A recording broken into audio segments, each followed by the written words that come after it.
Buenas tardes. Desde la Asociación Ninfa de las Hojas vamos a hacer una entrevista tipo coloquio con el doctor Tony Fernández Solá. Buenas tardes. Buenas tardes a todos y a todas. Vamos a hablar un poquito sobre la primaria, sobre los médicos de cabecera. ¿Nos podrías decir más o menos qué pautas podrían tener los médicos de cabecera a la hora de diagnosticar la sensibilidad química, la sensibilidad electromagnética? Que normalmente lo que suele pasar siempre es que nos envían al psiquiatra. Sí, lo primero de todo, no mandar al psiquiatra, porque parece que es el primer pálpito que les dan los compañeros y compañeras.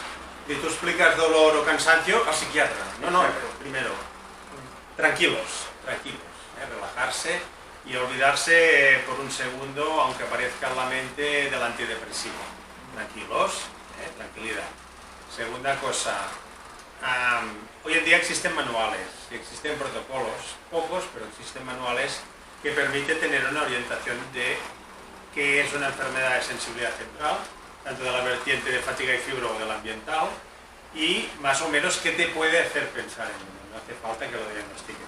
Hay, por ejemplo, el manual de bolsillo de las enfermedades de sensibilidad central, hay protocolos que han salido de jornadas, y uno, si se documenta, puede tener los criterios internacionales, que no hace falta saber solo, pero uno, yo creo que en primaria lo más importante es la sospecha.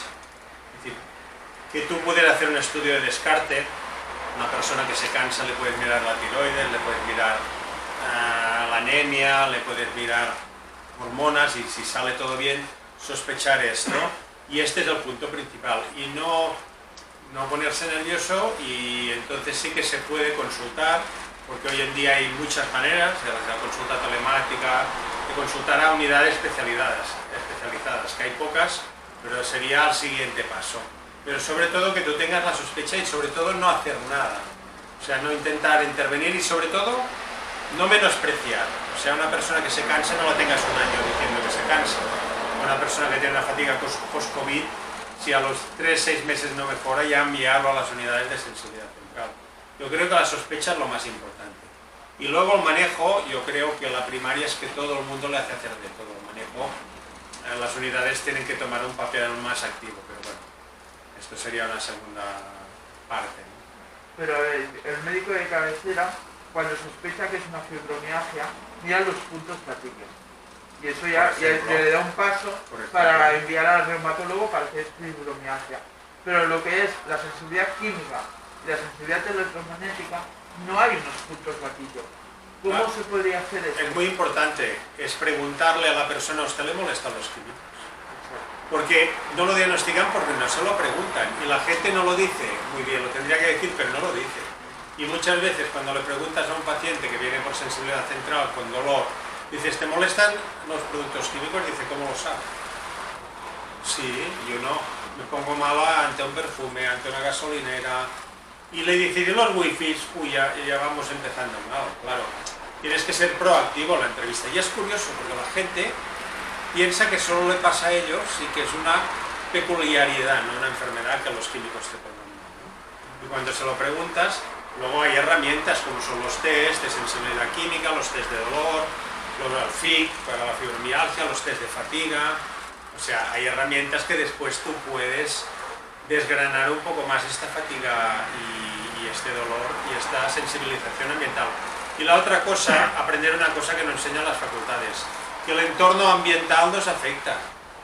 El medio ambiente, el ambiente exterior y interior donde trabajamos y vivimos puede producirnos patología, esta y muchas otras.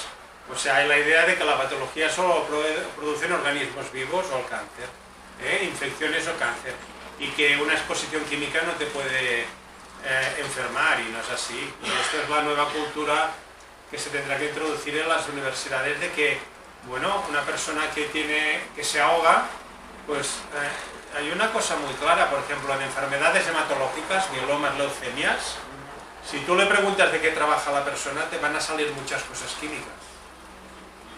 Ya está muy bien que la diagnostiques, que le trates, que le pongas los biológicos, pero muchas veces no se le pregunta qué estás haciendo y tiene una exposición química horrible, y esto a nivel epidemiológico es importante, porque si no irás recogiendo enfermos con una pala. Y hablando de todo esto, si la unidad que hay en el centro de salud, normalmente hay una unidad. Bueno, suelen ser hospitalarias, sí. Sí, que recogen áreas de salud en Cataluña, de la manera que está montada. Bueno, pues si la unidad no funciona, porque a veces no funciona, o los médicos le dicen que son una cosa y son otra realmente, o no se atreve a diagnosticar, y dice, puedes tenerlo, pero yo no lo apunto en el informe. Sí, esta frase muchos pacientes míos me lo dicen. Tú debes tener esto, pero yo no te lo apuntaré. Exacto. Me parece, bueno, Vale. peculiar, cuanto menos, ¿no? ¿Podría haber una unidad de segunda opinión?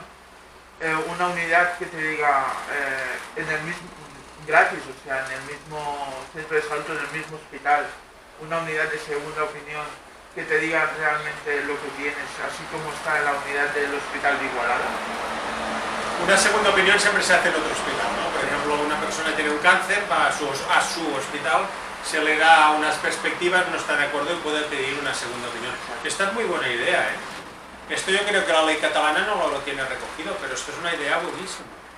De que en sensibilidad central, que el diagnóstico es un problema, digámoslo claro, el diagnóstico es un problema, pues que hubiese unidades, la posibilidad de la segunda opinión, teniendo en cuenta que hay pocas unidades que hayan cumplido el objetivo de ser expertas. O sea, lo que pasa, se crearon las unidades, pero pocas han cumplido el objetivo de ser expertas. Y el experto se nota porque puede hacer un dictamen. El experto dictamina sobre la situación. No te hace un informe que este paciente está cansado y no tiene nada y podría ser. Esto no es un dictamen. El dictamen es como una acta notarial de tu enfermedad, que tiene que recoger el diagnóstico, que es de sensibilidad central, y el grado, diagnóstico y pronóstico. Y esta es una idea que se podría trasladar a la administración, de que si el paciente percibe que no se le ha hecho un buen dictamen, tenga opción a segunda opinión en unidades que funcionan. En Cataluña hay unidades que funcionan, no todas, pero que funcionan. Y yo pienso, dicho al revés, que todo paciente tiene derecho a un dictamen de la salud pública gratuito sobre sus enfermedades de sensibilidad.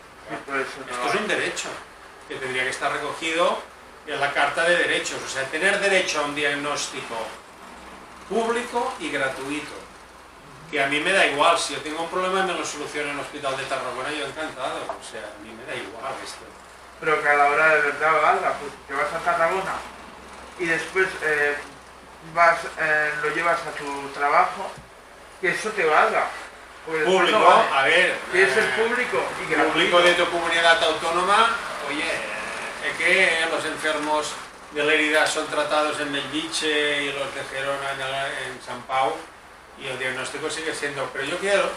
Esta es muy buena idea, que se os ha ocurrido. La verdad es que en la segunda opinión sí que se dan ciertos supuestos, como son cánceres, operaciones, pero la sensibilidad central, porque hay un problema diagnóstico. Los expertos en sensibilidad central son poquísimos. En Cataluña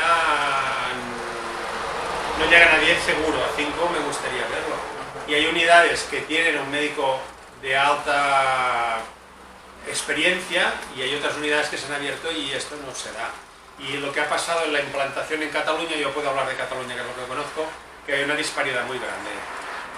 Hay unidades que tienen una capacidad diagnóstica completa y otras que, bueno, han desgajado la sensibilidad central, creando fibromialgia, fatiga, y esto es terrible porque los enfermos tienen más de una muchas veces y no han resuelto el problema diagnóstico.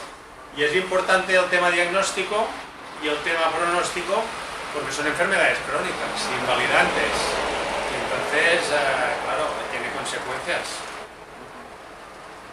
Pero muy buena idea habéis tenido. Yo creo que como asociación, que un poco es vuestra posición, sería bueno elevarlo a la administración, de que hubiese la posibilidad de una segunda opinión médica en otra unidad, porque esto te pasa igual con cáncer a mí. Yo, con todo el cariño a mi hospital y a mis compañeros, si me dan un diagnóstico que no estoy de acuerdo, pues yo puedo buscar una segunda opinión con todo el respeto, O sea, claro, es tu pellejo, ¿no? Y bueno, y para terminar, una pregunta que normalmente ya hemos hecho en otros vídeos, pero hay muchos enfermos que aún se confunden. Lo que es la separación de alergia a intolerancia. Y muchos médicos. Y muchos médicos también. La alergia, el problema es la sustancia. Uno es alérgico con los síntomas que da, que suelen ser síntomas más inflamatorios, más de edema, de hiperreactividad, de edema en la piel, de urticaria, edema en las mucosas. Y la intolerancia son síntomas más generales. Pero sobre todo, que la alergia, el problema es la sustancia. Uno es alérgico al polen, uno es alérgico al pelo del gato. Y en la intolerancia el problema es la persona. Uno es intolerante a las sustancias químicas y puede empezar con 5 y acabar con 25. O sea, la intolerancia es un mecanismo más inflamatorio y la alergia es un mecanismo más inmunológico. Tampoco se conocen muy bien las bases de la intolerancia y hay mucho donde investigar, pero una es más una activación de células inmunológicas, a la otra una activación de mecanismos de inflamación, que se pueden activar independientemente de células inmunológicas específicas, como se ha visto la COVID. La COVID hay una activación inflamatoria que muchas veces es inespecífica y que es muy dañina. Pero sobre todo esto, que la alergia es a una sustancia, la intolerancia es a una persona. Tanto sean productos químicos como algunos naturales.